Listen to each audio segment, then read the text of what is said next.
MediaPeruana Knits here to talk to you about my top 5 tips for sweater knitting. These are 5 tips to help make sure that your sweater knitting projects move along swimmingly and end up fitting you in the end. Tip number 1, make sure that you're using the right yarn. There's a lot of yarn out there. There's a project for every yarn, but not every yarn is right for every project. So when you are about to start a sweater project, I know it's nice to think that we can use some yarn from our stash, and maybe we can, but just because your yarn is the right amount doesn't make it the right yarn for your project. So make sure that whatever yarn you're using is going to work up to the right gauge, is giving you a drape you like, is soft enough that you're actually going to want to wear it as a sweater, is not so variegated that it's interfering with any of the stitch patterns in the sweater.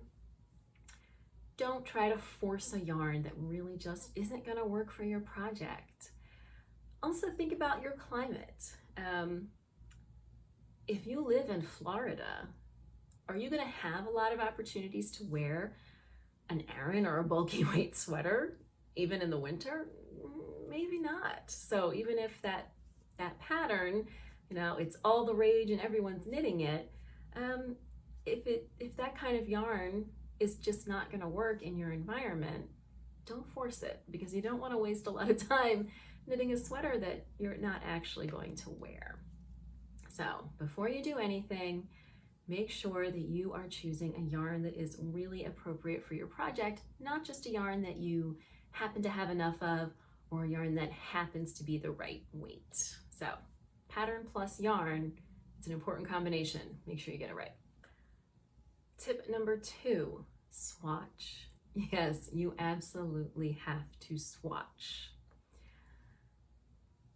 If you have used a yarn a lot for numerous projects, maybe you could get away without swatching. And by a yarn, I don't mean just worsted weight yarn. I mean, if you're planning to use Knit Picks Wool of the Andes and you have used Knit Picks Wool of the Andes on 5 other projects and you know what your gauge is, okay, maybe you don't have to swatch. But otherwise, you absolutely have to swatch and make sure that you get the same gauge as the pattern designer. If you do not, your sweater will not come out the same size. It's just how the math works. Along with that, if your pattern is knit in the round, your swatch should be knit in the round. I do have a video tutorial available here on swatching flat in the round that can make your swatching in the round easier, but you really do need to do it. And along with that, if the pattern has different gauges for different stitch patterns, or is telling you to switch needles to get a different gauge in a different part, you need to swatch for that too. I know it doesn't sound like much fun, but definitely spending an hour or 2 swatching is much, much better and more fun than spending 50 hours knitting a sweater that doesn't fit you.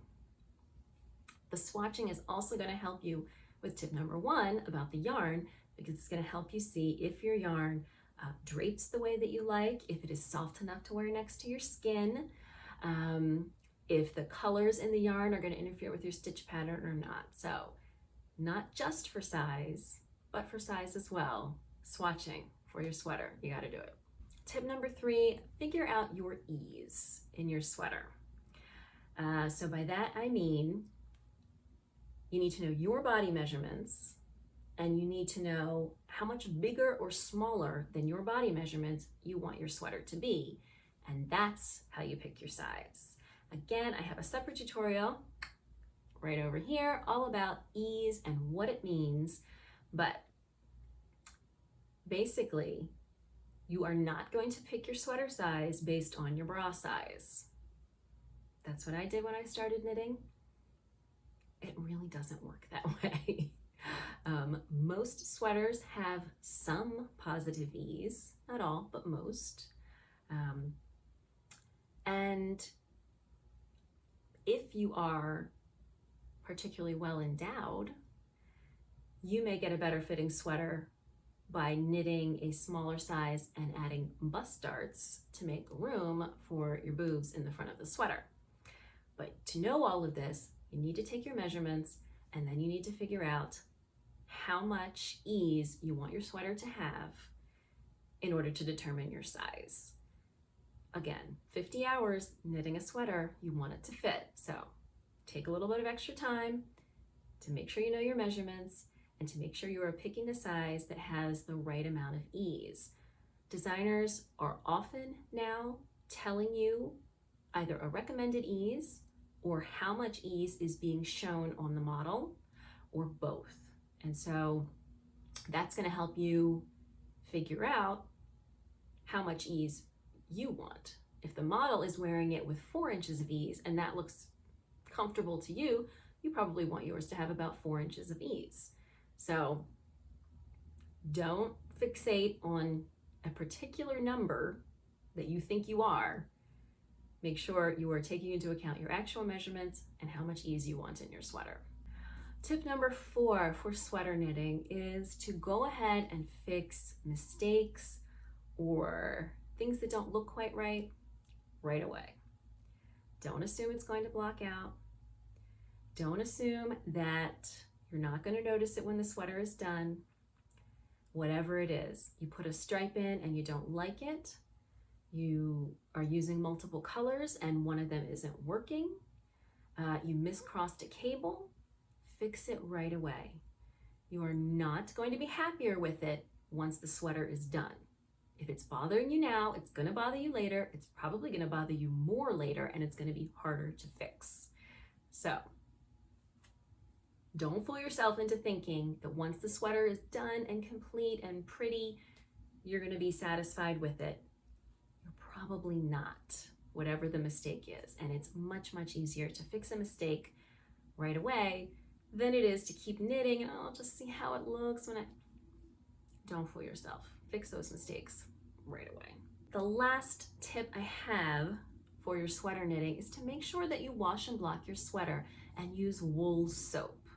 You should also use your wool soap on your swatch because it is really going to tell you how your yarn is going to react to being washed with that soap, and that's going to give you a better idea of, for example, how soft your sweater is going to be when you're done. Some wools do soften up, particularly with a nice wool soap.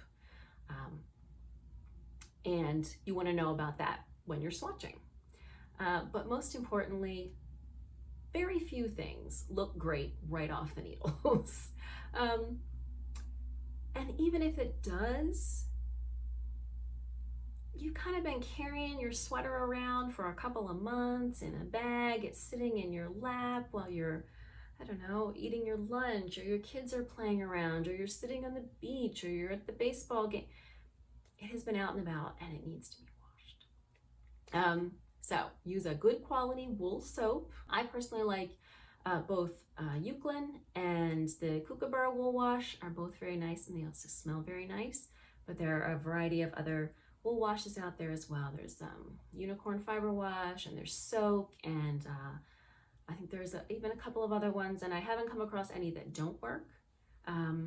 They all work very nicely.